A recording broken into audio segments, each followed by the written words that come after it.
cuarto capítulo de esta primera sesión, porque va a haber sesión 2 y sesión 3, no. Esperamos hoy concluir, pero la verdad es que hay mucho más que decir y tendríamos que después tomar otra serie más adelante, pero hoy quiero continuar con este tema que hemos estado hablando de el orden del Espíritu, cómo vivir el orden del Espíritu.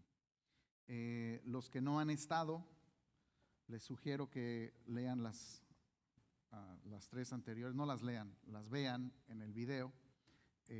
Son gratuitas, no tienen ningún costo. Ustedes pueden entrar a la página y verlas. Hemos tenido un buen número de personas siguiendo estas enseñanzas a través del internet y yo quiero dar continuidad. Hoy tomamos como base, vamos a ver muchos pasajes de la Escritura, Efesios 4:17, que dice: esto digo pues y afirmo juntamente con el Señor, que ustedes ya no anden como también los gentiles, como andan también los gentiles en la vanidad de su mente.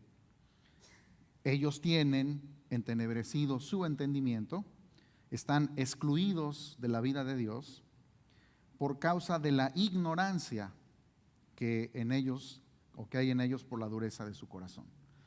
Y yo quisiera orar, porque creo que es importante que al escuchar una verdad espiritual podamos tener nuestro entendimiento abierto, nuestro oído, no el natural, el del Espíritu, para que podamos comprender la riqueza de lo que Dios nos concede. Señor, yo declaro que todos los oyentes aquí personalmente, físicamente sentados aquí, como también los que van a escuchar a través de el internet, los que van a ver esto a través de los medios, te pido que abras los ojos, los oídos, los del Espíritu, para que podamos comprender y podamos tomar esta verdad en nuestro hombre interior y que produzca vida, la vida de tu Espíritu, la vida de Cristo, que nos ha sido destinada a aquellos que somos tus hijos en Cristo Jesús.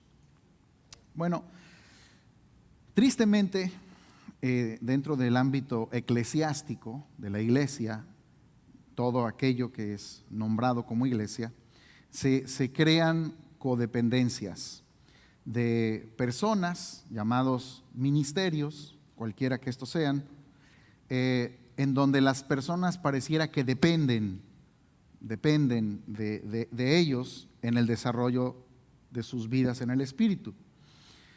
Sin embargo, aunque los ministros tenemos una función dentro del cuerpo, la vida que cada uno de nosotros poseemos depende de lo que está dentro de nosotros, de la vida de Dios. Jesús dijo que los que creían en Él, de su interior iban a correr ríos de agua viva.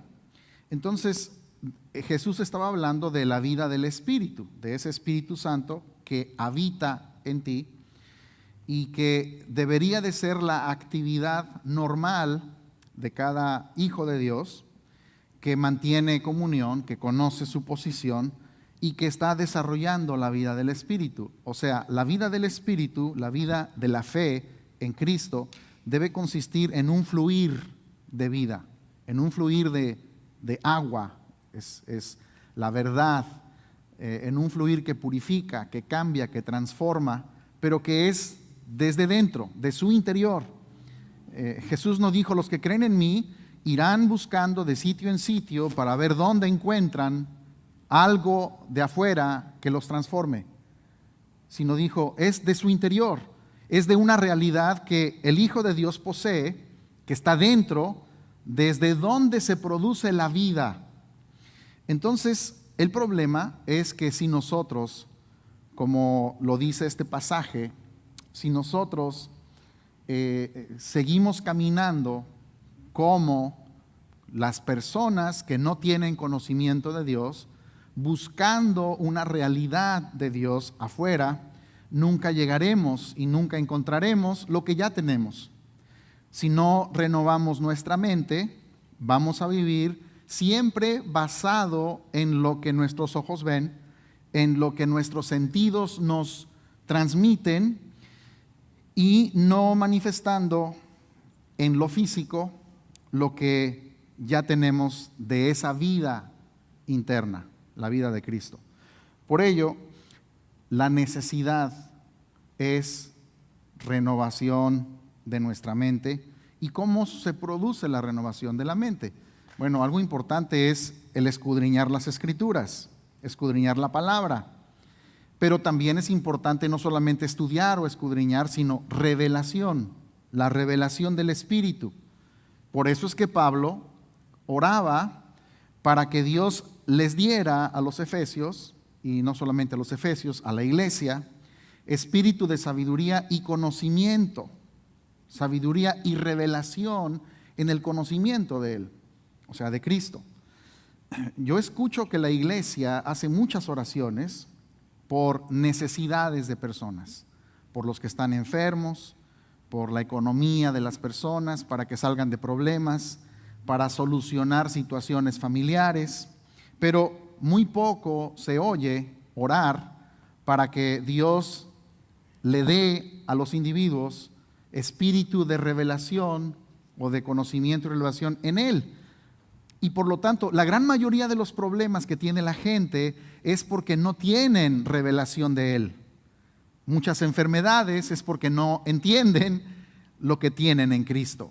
Muchos problemas familiares por los que puedes estar orando para solucionarlos, en realidad lo que la persona necesita es una revelación de lo que ya posee. Muchos problemas, yo quiero que oren por mí para que mi carácter cambie, y entonces oramos: Señor, quítale lo gruñón a esta persona.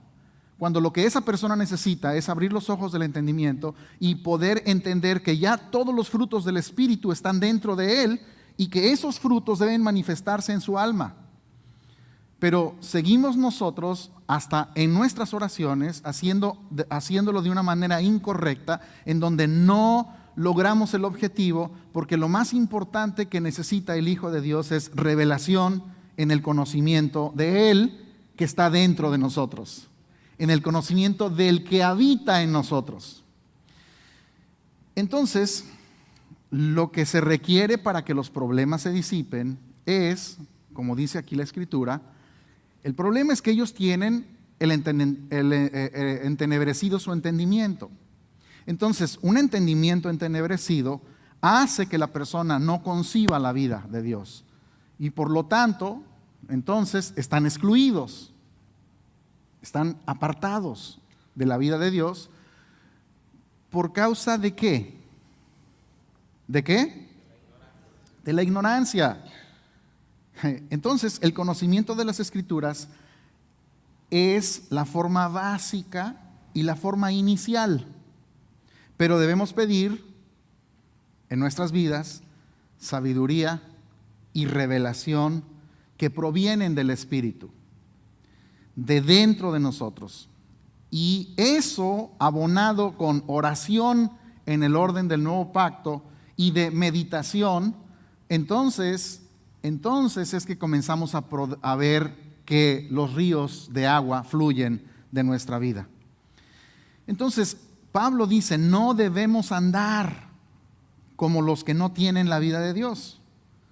Y el principal problema de estas personas es una mente entenebrecida, en oscuridad, que no les permite ver la verdad, aunque la posean. Lo tienen, pero la mente entenebrecida no les permite entender y ver lo que poseen. Y por lo tanto, eso hace que estén excluidos de la vida de Dios. ¿A causa de sus muchos pecados? ¿A causa de sus malas obras? No, a causa de la ignorancia que hay en ellos. El problema más grande de una persona no es los pecados que practica, sino la ignorancia de lo que ya Dios hizo en él y no lo sabe. Entonces, por eso Pedro, confirmando esto que Pablo habla en su primera epístola, dice: como hijos obedientes, no se conformen a los deseos que antes tenían en su ignorancia. Entonces, estos deseos, si quieres poner el siguiente,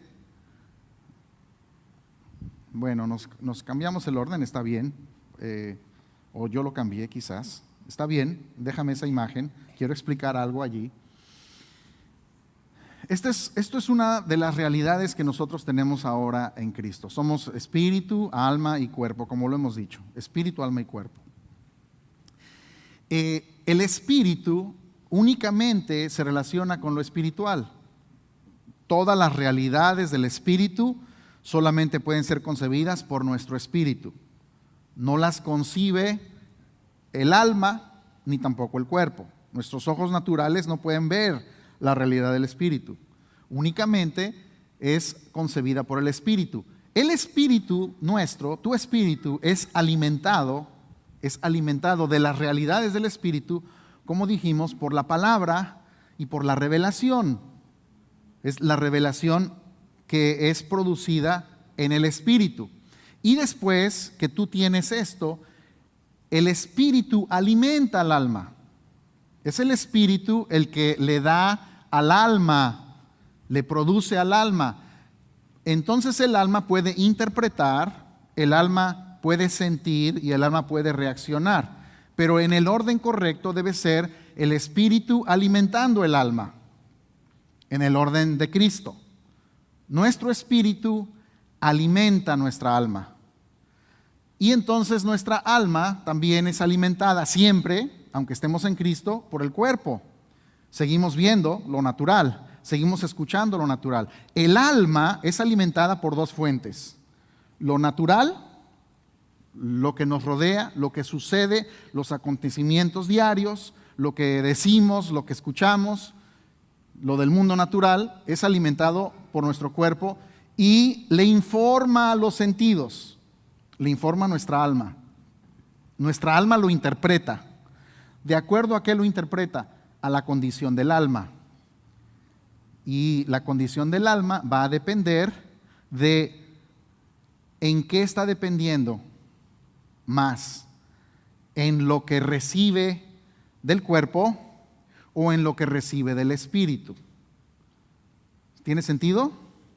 Por lo tanto, hay dos fuentes que alimentan tu alma. Una fuente es lo natural, y hay personas que únicamente conciben, creen y entienden lo natural. No conciben otra cosa. Pero en el mundo del espíritu, en la vida en Cristo, nosotros ahora no nos movemos por lo natural, porque lo natural se va, se desvanece, pero lo espiritual es eterno. Entonces nosotros creemos cosas que, aunque nuestros ojos no las ven, las hemos entendido en el espíritu y son realidad en nuestra vida, y entonces nuestra alma las acepta y nuestra mente ahora concibe y cree lo que en lo natural, una mente natural no podría concebir. Entonces, la ignorancia es el más grave de todos los pecados que una persona pueda tener. El pecado más grande es la ignorancia, porque la ignorancia de lo que poseemos en Dios, cuando no entendemos qué es lo que tenemos, eso produce un estado en el que el hombre se encuentra sumido en una serie de problemas. Entonces, la ignorancia es peor cuando teniéndolo todo, tú teniendo todo, sigues ignorando. O sea, una persona que no tiene el conocimiento, ni la vida, ni la realidad de Dios, está en ignorancia del Espíritu. Pero es peor tenerlo todo y al mismo tiempo seguir ignorando.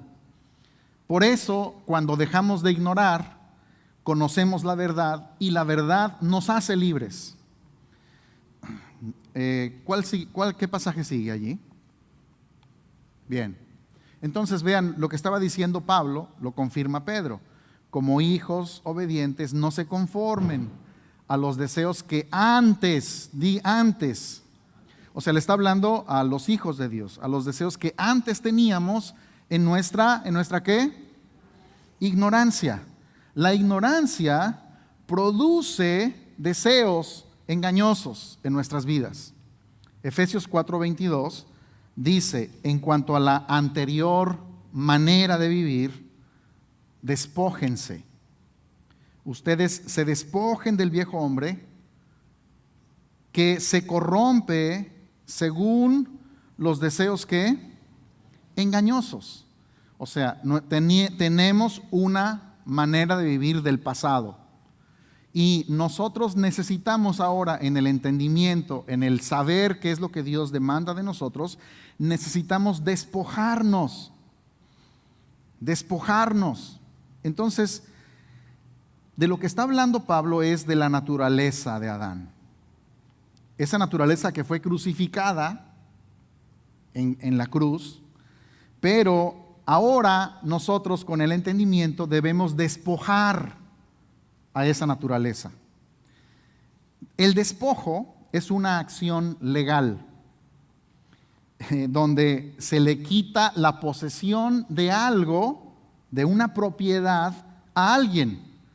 Cuando una persona ha tomado algo que no le pertenece, llegan las autoridades con una orden judicial y despojan a la persona. Le quitan judicialmente el derecho que ilegalmente tenía sobre esa propiedad. Le quitan aquello que estaba utilizando. Entonces, Adán poseía nuestra alma. Quiere decir que Adán poseía nuestra mente, Adán poseía nuestra voluntad y Adán poseía nuestras emociones. Y lo que nosotros ahora tenemos que entender es que la obra ya la hizo completa Dios, pero nosotros tenemos que despojarlo. ¿Cómo? Con el entendimiento, con el saber lo que Él me ha concedido. Entonces le quito el derecho legal de lo que Él tenía en mi vida. Él tenía mi mente, Él tenía mis emociones, Él tenía mi voluntad. Lo despojo a través de la vida que ahora poseo en Cristo. Ajá. Entonces, no necesito que alguien ore por mí, necesito entender la vida que ya poseo. Y Efesios 4:24, el siguiente pasaje, dice que se vistan del nuevo hombre, el cual, similar a Dios o en semejanza de Dios, ha sido creado. ¿Cómo fue creado? En justicia y santidad de la verdad. Entonces, nosotros necesitamos, y está hablando a los hijos de Dios, que ya tenemos una obra excelsa, completa y terminada. Lo que necesitamos hacer nosotros es vestirnos de la nueva naturaleza. Esto quiere decir, tenemos que entender lo que ahora tenemos que ponernos, cómo tenemos que vivir. Porque esto que tenemos, este vestido nuevo que nos ha sido entregado, es semejante a Dios. Es a semejanza de Dios, que fue creado por Él con la misma justicia y la misma santidad de Él. ¿Cómo es esto? Bueno, vamos a ir más adelante. Ponme la siguiente imagen. Esta es la vida en Adán. En la vida en Adán, todos, no solamente en Adán, también en Cristo, tenemos un cuerpo, tenemos un alma y un espíritu. Bien, entonces, en Adán, todas las realidades naturales, que serían esto que está en blanco, son lo que alimenta el cuerpo alimenta al alma, el alma está viciada, está engañada, y en este sentido, cuando estamos en Adán, el espíritu que está dentro del hombre, el espíritu que existe, está en tinieblas, está en oscuridad, no ve las realidades del espíritu. Y todo lo que existe para esta persona en Adán es lo que esto y esto le transmite. Entonces el espíritu está muerto, separado de Dios, está ciego, está sordo. En Cristo hay otra realidad. Lo ponemos en Cristo, seguimos teniendo cuerpo, alma y espíritu, pero nuestro espíritu recibió la vida. Y la vida fue el Espíritu Santo, el Espíritu de Cristo, el Espíritu de Dios, el Espíritu del Hijo, Cristo en nosotros, como le querramos llamar. Es su vida en el Espíritu que ha iluminado nuestra vida y que ahora tenemos otra posición, porque nuestro espíritu ahora puede percibir, puede entender, puede conocer lo que le pertenece. Pero hasta el día de hoy, por ignorancia, la gente sigue viviendo conforme a cómo se siente. El alma no debe ser el motor que mueve a las personas. No debe ser lo que hace que tú hagas las cosas. ¿Sí? Cuando el alma se convierte en el motor, eso es muy peligroso, porque el motor hay días que funciona, ese motor del alma, hay días que quiere funcionar y hay días que no quiere funcionar. El alma debería de seguir lo que tú piensas, pero lo que tú piensas ahora en Cristo. Lo que piensa la mente de Cristo que está dentro de ti. Y Dios tiene comunión con el hombre únicamente de espíritu a espíritu. Dios no tiene comunión con tu cuerpo. ¿Escuchas eso? Dios con tu cuerpo no tiene comunión. Dios tiene comunión con tu espíritu. La comunión con Él es en el espíritu. Entonces, tu espíritu tiene comunión con Dios por una razón, porque tu espíritu ahora es el espíritu de Él que habita en ti. Y tu espíritu ahora es recto y es santo. Tu espíritu es perfecto. Entonces, la comunión es de un espíritu perfecto, santo y justo, como es Dios, con un espíritu perfecto, santo y justo, que es tu espíritu. ¿Sí? El que se une al Señor, un espíritu es con Él. Y Él lo que está buscando es adoradores que le adoren en espíritu y en verdad. Que sea basado en la verdad y que le adoremos en espíritu. Entonces, eso es lo que hace que tengamos comunión. Lo único que Dios ve de ti es tu espíritu. O sea, Dios no te ve en las mañanas y dice, wow, está despeinado, uy, no se ha bañado, se ve mal, le han salido canas. No, Dios no ve esas cosas. Lo único que Dios percibe de ti es el espíritu. Eso es lo que ve en ti para que tú seas acepto. Tú no eres acepto por el cuerpo, ni eres acepto por el alma. Dice Juan en su primera epístola, no lo tengo allí, pero él dice que como Él es, así somos nosotros en esta tierra. Y cuando dice que así como Él es, nosotros somos en esta tierra, no se refiere a que nuestro cuerpo es el mismo cuerpo que tenía Jesús. Pues Él era así, yo me voy a dejar crecer el cabello y la barba, porque como Él es, así soy en la tierra. No, no se refiere a nada físico. No se refiere tampoco al alma. No quiere decir que nuestra alma sea igual al alma de Jesús, sino se refiere al espíritu. Como Él es, en esta tierra, en espíritu, somos igual. Porque nuestro espíritu es tan perfecto como el espíritu de Él. Y por eso es que somos aceptos y somos amados como ama al Hijo. De la misma manera que el Padre ama al Hijo, ama a todos sus hijos, porque todos poseemos el mismo espíritu. Y somos aceptos en Él. Entonces, lo que el poder de Dios, todo ese poder de Dios y todo lo que podamos obtener de Él, no se encuentra en la atmósfera. No es algo que tú puedas buscar afuera para encontrarlo. No depende de lo que tú hagas y de cuántas horas hagas ciertas actividades para encontrar una realidad. No se encuentra en un lugar físico, externo. No está en una reunión de ministerios.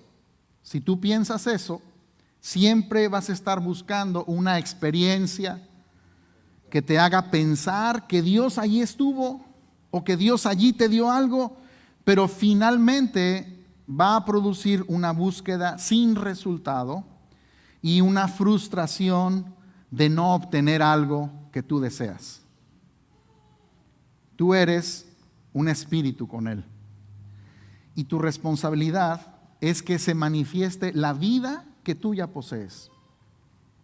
Pero te preguntas entonces, si yo soy como Él en el Espíritu, si yo soy una nueva creación, si las cosas viejas ya pasaron, ¿por qué sigo casado con la misma persona?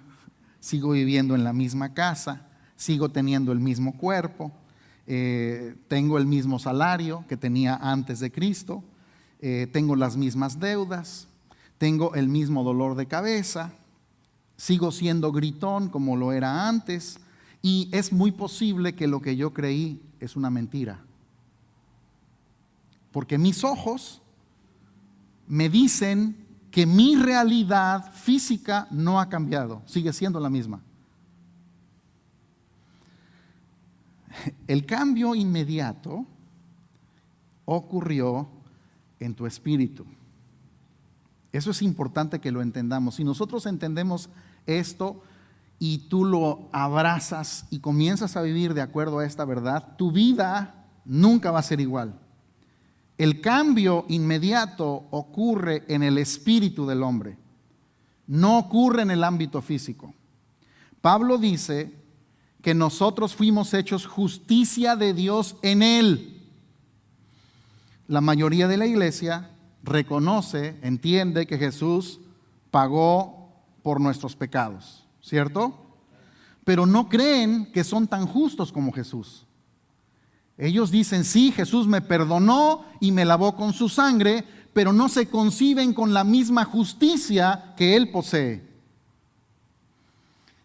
Entonces, yo quiero ilustrarte rápidamente cómo es que es nuestra realidad. Y en nuestra realidad, no sé si está conectado, si no aquí lo conecto. Infórmame si está o no. A ver, Apple TV, sí. Muy bien. Bueno, mientras, ahí está. Aquí hay dos círculos. Dos círculos que quiero ilustrar en dos realidades. Esto es como nos concibe a nosotros el mundo. El mundo, nosotros, todos nosotros somos, por un lado, cuerpo, alma y espíritu.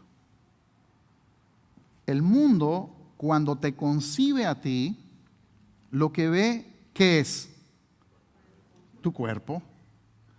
Y si te conocen un poquito, cuando comienzan a relacionarse contigo, esas personas comienzan a conocer tu alma, pero no van a conocer tu espíritu. Esa es la realidad en el ámbito natural.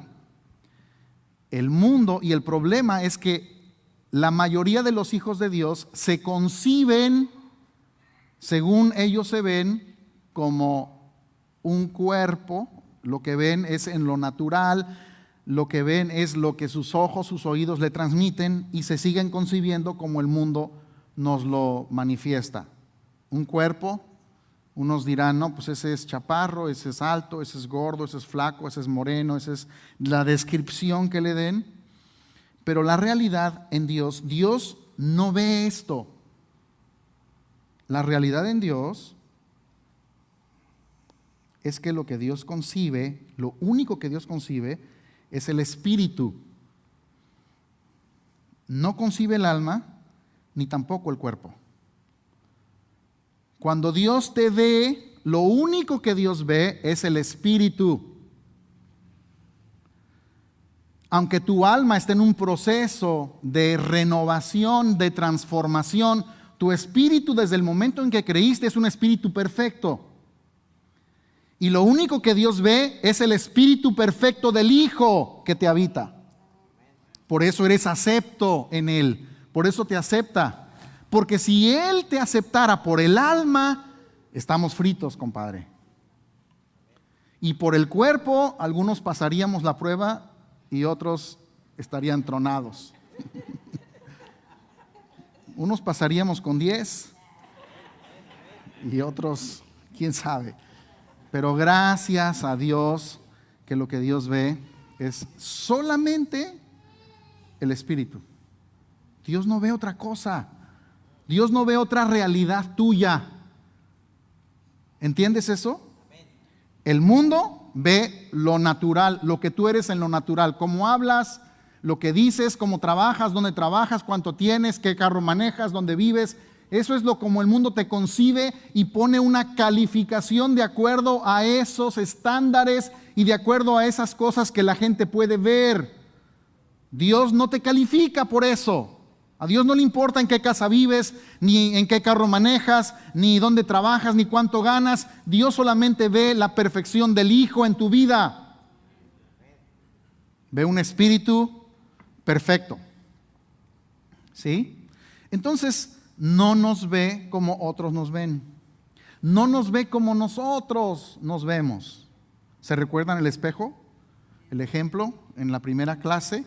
Tenemos que aprender a concebirnos como Dios nos concibe. Tú tienes que aprender a concebirte como un espíritu perfecto.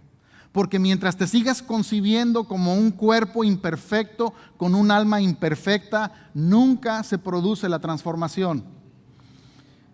Entonces la pregunta que se hacen, si yo fallé, ¿cómo Dios me puede seguir amando?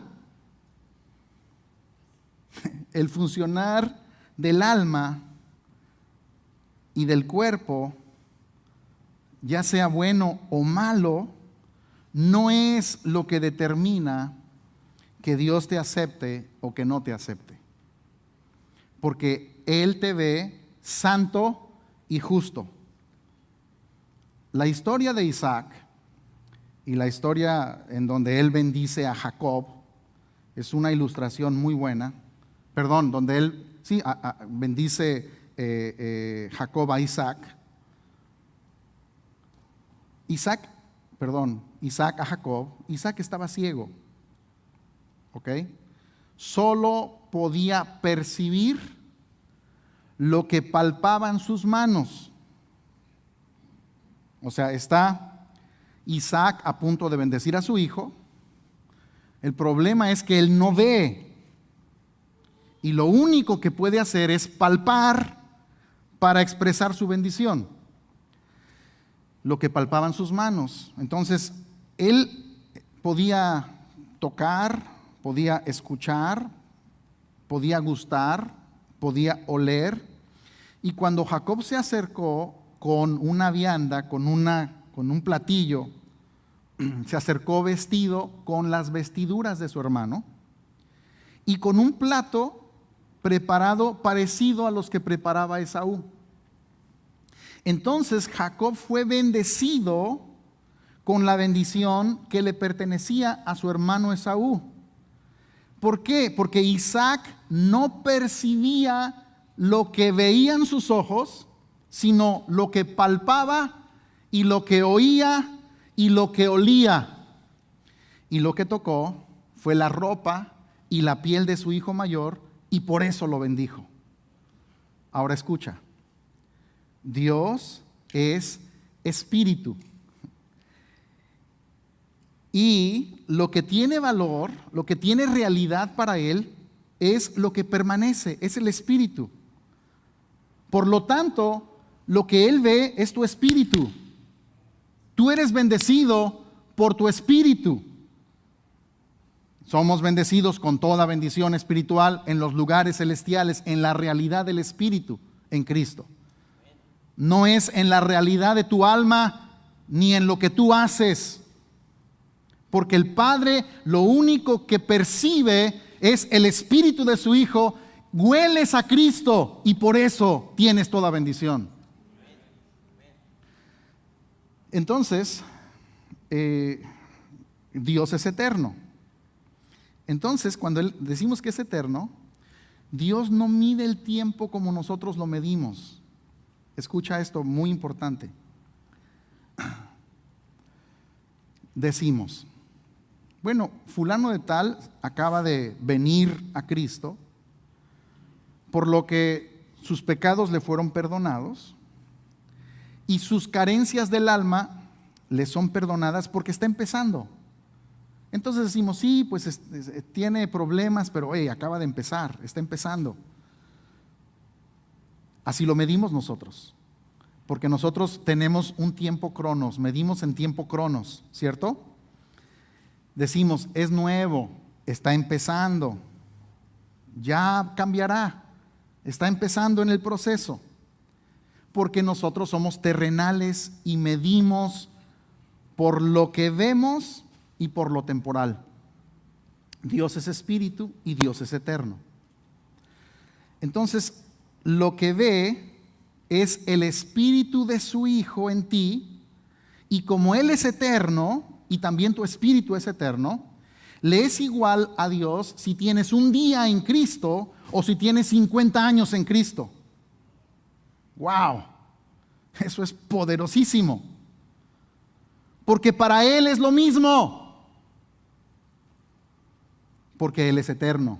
Él se mueve en lo eterno, igual que la vida que te dio a ti. Entonces, lo que ve es el espíritu de su Hijo, que hueles a Cristo, que hueles a un sacrificio perfecto, hueles a ropas de justicia, por lo que te da la misma bendición y te da la misma herencia de su Hijo y te da su mismo título, Hijo de Dios.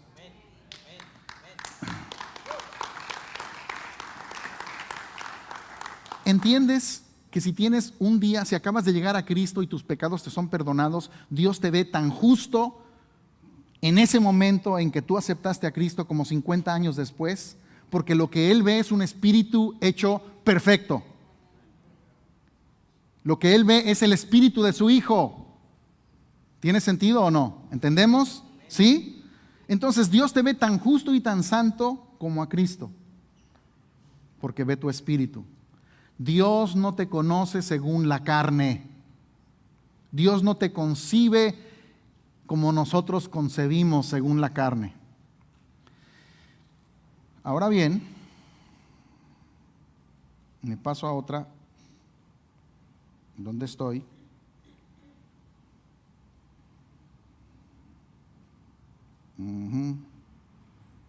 Aquí.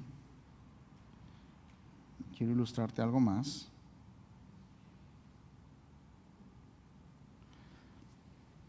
Bueno, espíritu, alma y cuerpo. El espíritu somos conscientes de Dios, en el alma somos conscientes de uno mismo y también de otros en el alma, y en el cuerpo somos conscientes del mundo. Bueno, en el espíritu radica nuestra fe. En el espíritu concebimos y recibimos los dones, todos los dones del espíritu. Tenemos sentidos sobrenaturales, los sentidos del espíritu, que son, tenemos vista, podemos ver, podemos oír en el espíritu, ¿sí? Esta es la realidad del espíritu. En el alma, aparte, el espíritu es eterno. El alma es eterna. Cuando nosotros morimos, seguiremos siendo conscientes de lo que fuimos. O sea, no es nada más nuestro espíritu el que es eterno, también nuestra alma. En el alma son las emociones, muy importante. El fruto del espíritu es el resultado de este fluir del espíritu hacia el alma. Por eso es el fruto del espíritu, pero no en el espíritu. Todos los frutos del espíritu son producidos en el alma. Es la transformación del alma, es el fruto del espíritu.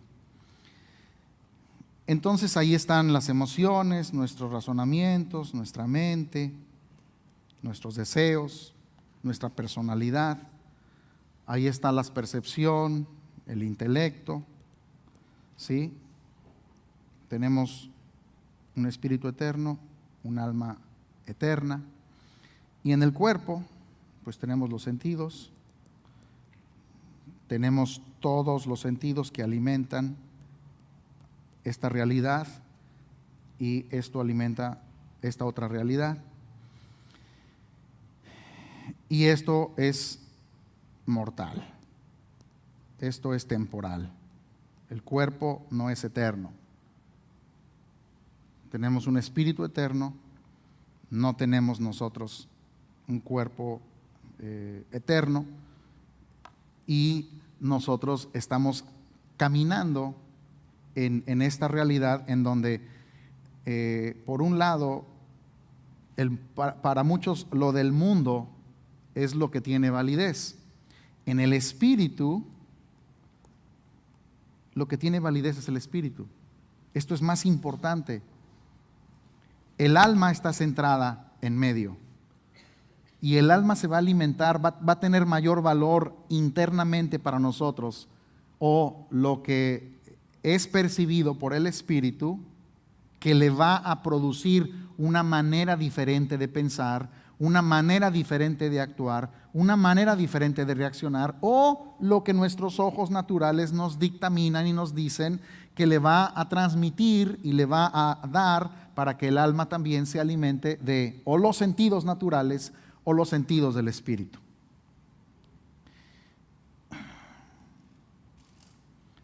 Bueno, ¿qué pasa?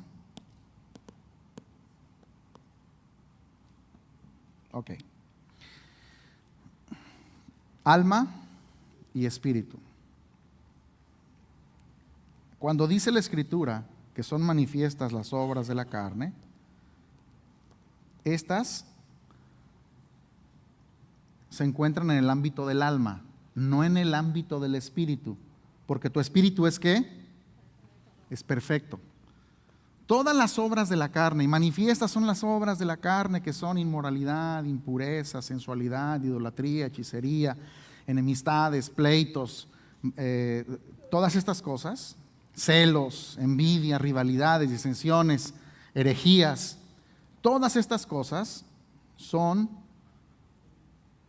actividades del alma: sensualidad, idolatría, rivalidades, disensiones, herejías, celos, envidias. El problema de nosotros se encuentra en el alma: borracheras, salud a los que se la echaron, orgías, ¿no? Y cosas semejantes, dice el apóstol, cosas semejantes a estas. Ahora, en el espíritu o del espíritu se produce un fruto. Pero no es un fruto para manifestarse en el espíritu, es un fruto para manifestarse acá. Ahora, fíjate, muy interesante. El fruto del espíritu: amor. El amor destruye las obras de la carne, como las envidias, como los pleitos, como las enemistades. El gozo es lo que necesita un alma para dejar de actuar en las obras de la carne. La paz es lo que un alma necesita para dejar de tener envidias y rivalidades. La paciencia es lo que el alma necesita para quitar de su vida estas obras de la carne. La benignidad, la fidelidad, la mansedumbre, la templanza. Todo el fruto del Espíritu es el antídoto para las obras de la carne. Por lo tanto, lo que nosotros tenemos que concentrarnos, cuando Pablo dice vistámonos del nuevo hombre, es precisamente que nosotros debemos permitir que estos ríos de agua, que ese fruto, que esa vida fluya a nuestra alma, para que entonces ya no reaccionemos y actuemos de acuerdo a como el alma está acostumbrada en sus vicios a caminar, sino que ahora el resultado del fruto del Espíritu es lo que hace que mi alma sea completamente diferente y esté en un proceso de renovación de mi entendimiento. es el resultado de un entender lo que soy y que me habite, que me enseñe ahora a caminar de acuerdo a mi realidad, a la realidad que ahora tengo. Ponme la siguiente imagen, por favor.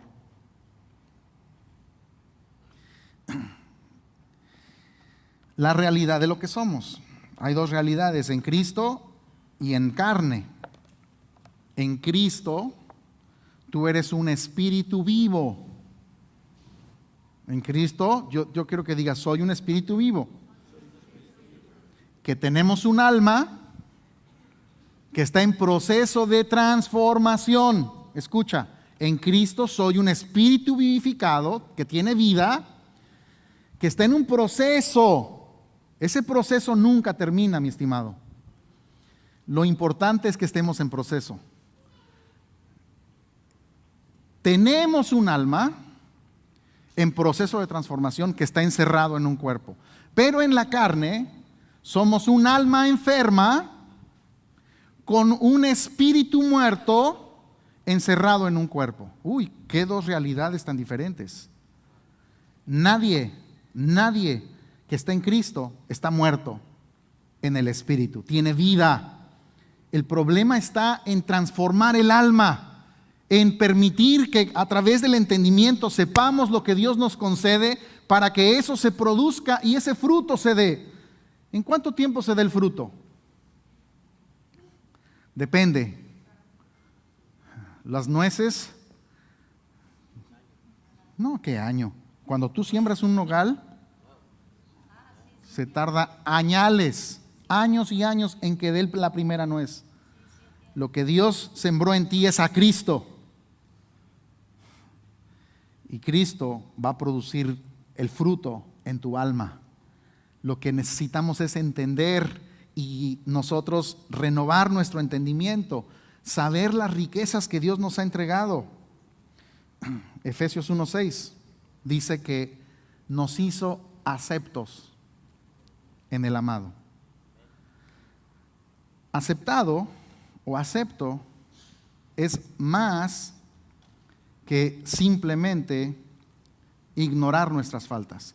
Dios no solamente ignora nuestras faltas o no solamente las pasa por alto, Él nos acepta.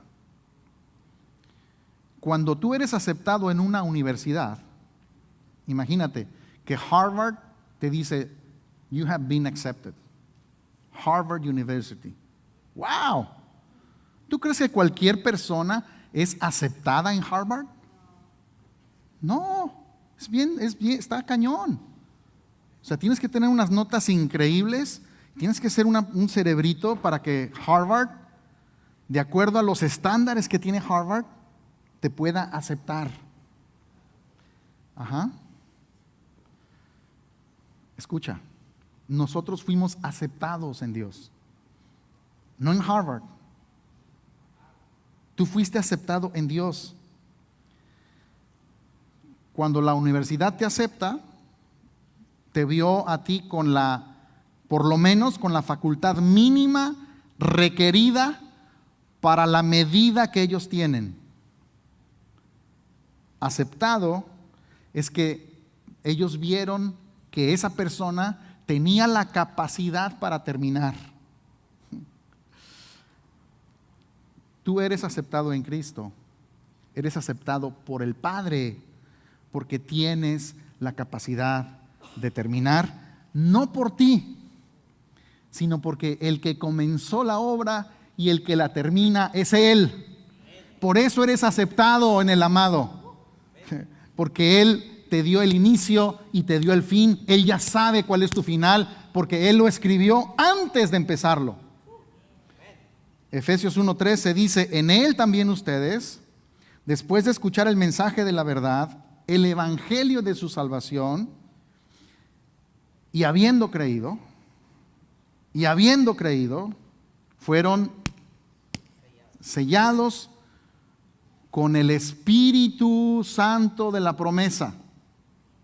La costumbre de la época, en el tiempo de Pablo y todavía años atrás, sellaban los documentos importantes. lo sellaban, por mucho tiempo se usó que se sellaba con el sello de la autoridad de quien establecía el sello, una autoridad en donde se conocía que si era su sello, y era sellado con cera, era grabado en cera. O sea, los documentos eran sellados con cera, con el sello de esa autoridad. Y eso significaba que ese documento expedido tenía o estaba respaldado por su autoridad. Tú fuiste sellado. ¿Quién te selló? ¿Con qué te selló? ¿Y para qué te selló? La respuesta es: el Padre te selló. Eso quiere decir que toda su autoridad y poder de lo que Él dice lo puso en tu vida. Está garantizado por su sello en ti. Todo lo que Dios dice lo garantiza porque puso su sello en ti, pero no te selló con cera, te selló con el Espíritu Santo. Y cuando se ponía un sello, era para que permaneciera en ese documento, era para que no se desprendiera de ese documento, y lo hacían con cera porque la cera caliente se pegaba al documento. Bueno, quiero decirte que Él hizo algo mucho más que sellar algo con cera. Él nos selló con el Espíritu, que es la única parte donde Él lo pudo hacer en nuestro espíritu, para que se cumpliera todo lo que Él dice y que no quedara Él como un mentiroso. Escucha, la obra es de Él, no es tuya. Es su palabra, es su obra. Él pone su sello para decir: lo que yo digo, no miento en lo que digo, y voy a cumplir lo que yo he establecido. Dice que nos selló con el Espíritu Santo ¿de la qué? De la promesa. ¿Cuál promesa? Que serían bendecidas todas las familias de la tierra. Tú tienes un sello en tu espíritu que garantiza que posees la bendición de Dios. No la busques más, la tienes, te pertenece, y ahora vive toda la bendición que Dios te ha entregado.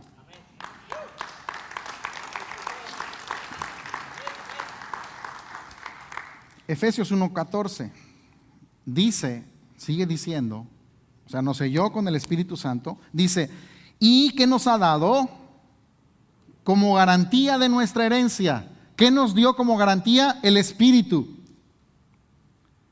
El Espíritu Santo te lo dio Dios a ti. ¿Sabes para qué? Como garantía de tu herencia. Entonces, escucha, lo que Él hizo es que Él puso el down payment, Él puso el pago inicial, pero no es nada más dar un pago inicial en donde uno dice: pues, ¿sabes qué? Di el pago, pero pues ya no, siempre no, me arrepiento, lo dejo perder. Sí, porque lo que diste fue dinero, o lo que diste fue un bien como un anticipo de algo a lo que tú te garantizas hacer. Dios depositó su Espíritu para garantizarte a ti, para que sepas y para que entiendas que no hay salida ni escapatoria de la vida que Él te entregó. Y Él dijo: yo pongo mi Espíritu como garantía, y Él no lo puede perder, porque si no, pierde su Espíritu y pierde su vida. Tú no te puedes perder, porque si te pierdes tú, Dios se pierde con eso. ¿Entiendes? ¿No? ¿Sí? Porque es su Espíritu lo que puso de garantía. Él se pierde si no cumple su promesa. Y Dios no es hombre para que mienta, ni hijo de hombre para que se arrepienta. Segunda de Corintios 5, Verso 5 dice, el que nos preparó para esto mismo es Dios, quien nos dio el Espíritu como garantía. Mira, tú tomas un reloj de marca, caro, de los más famosos, y esos relojes tienen una garantía. Pero también esos relojes, hay muchos que fabrican imitaciones, ¿sabías? Los relojes de marcas que cuestan miles y miles de dólares, esos relojes, hay muchas copias. Son copias, se parecen, pero no son. La diferencia, la enorme diferencia, no es solamente en la calidad de quien fabricó, sino en la garantía. La diferencia está en la garantía del fabricante, porque uno se puede oxidar, se puede descomponer, se puede llenar de agua, se atrasa con el tiempo, se le caen las manecillas, pero el reloj caro está garantizado por el fabricante, que si no funciona, él, con toda su experiencia y con todo su conocimiento y con toda su capacidad, te garantiza que o te repara el reloj o te da uno nuevo. Esa es la garantía de un fabricante. Pero tú no vas a tener un reloj descompuesto y un reloj que no funciona.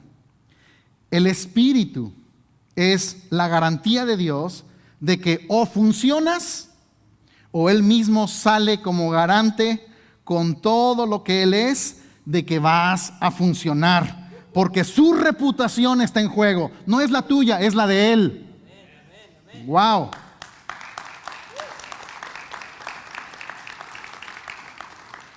Cuando tú fallas en un área de tu vida, las manchas de tu alma y las manchas de tu cuerpo no penetran tu espíritu. Cuando fallas, tu espíritu no participa, porque no es tu santidad, sino es la santidad de Él. Por eso Juan dice, ninguno que es nacido de Dios practica el pecado, porque la simiente de Dios permanece en él. No puede pecar, porque es nacido de Dios. Eres tan santo como lo vas a hacer en la eternidad. No existen pecados veniales y pecados mortales. Eso es algo inventado por la gente para hacer que la gente se sintiera más culpable. No existen pecados pequeños y pecados grandes.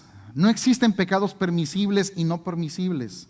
No existen pecados aceptables y no aceptables. No existen. Las obras de la carne siempre serán las obras de la carne.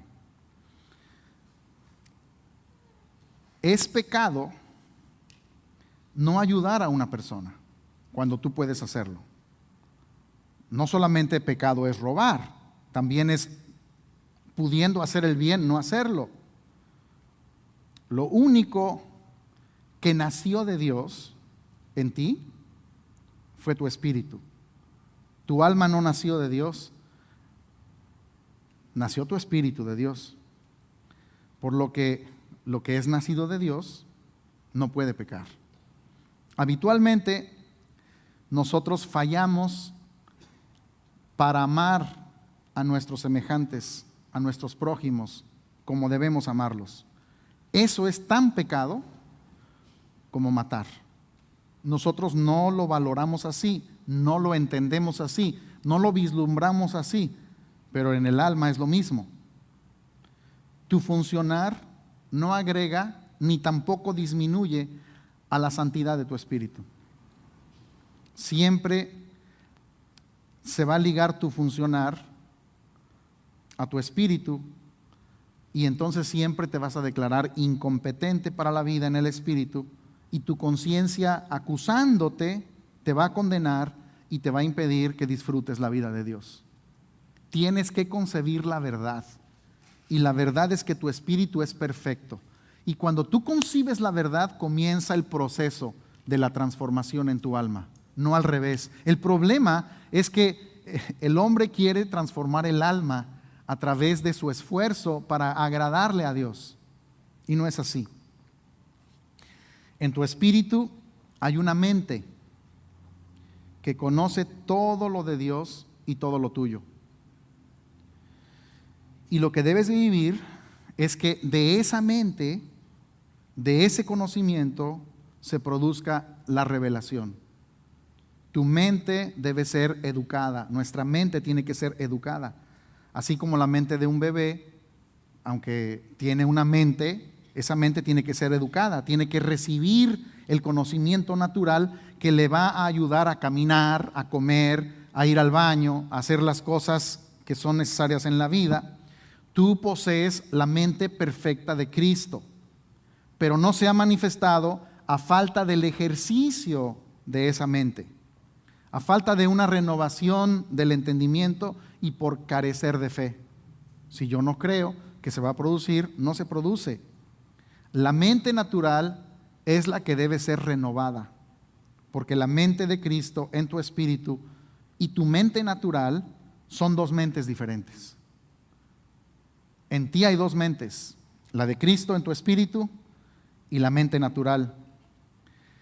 Se requiere que ambas estén alineadas, que la mente de Cristo alimente a tu mente natural, para que entonces tu vida se establezca en esta verdad. Este proceso es un proceso continuo, no cesa, es permanente, es creciente. Es allí donde puedes comenzar a vivir el primer mandamiento. Fíjate, el primer mandamiento de la ley, tremendo. Amarás al Señor tu Dios con todo tu corazón. Escucha el mandamiento. Con todo tu corazón. ¿De dónde es eso? Del alma. Con toda tu alma. Con toda tu mente. ¿De dónde es? Del alma. Y con todas tus fuerzas. Cuerpo. O sea, el primer mandamiento es: ama al Señor tu Dios con tu alma y con tu cuerpo. ¿Podría? Imposible. Imposible. Porque es un alma que está viciada. Es el alma de Adán. El primer mandamiento al hombre era: ámalo con tu alma y con tu cuerpo. Imposible. Porque solamente se puede amar al Señor con toda el alma y con todo el cuerpo cuando tenemos un espíritu vivificado y cuando nuestra alma y nuestra mente han sido renovados por el poder del Espíritu que obra en nosotros. ¿Sí? Romanos 8:9. Ustedes no están en la carne, sino en el Espíritu. Si en verdad el Espíritu de Dios habita en ustedes, y habita en ustedes por la fe. Si tú lo crees, si el Espíritu de Dios, si tú eres un hijo de Dios, el Espíritu de Dios habita en ti.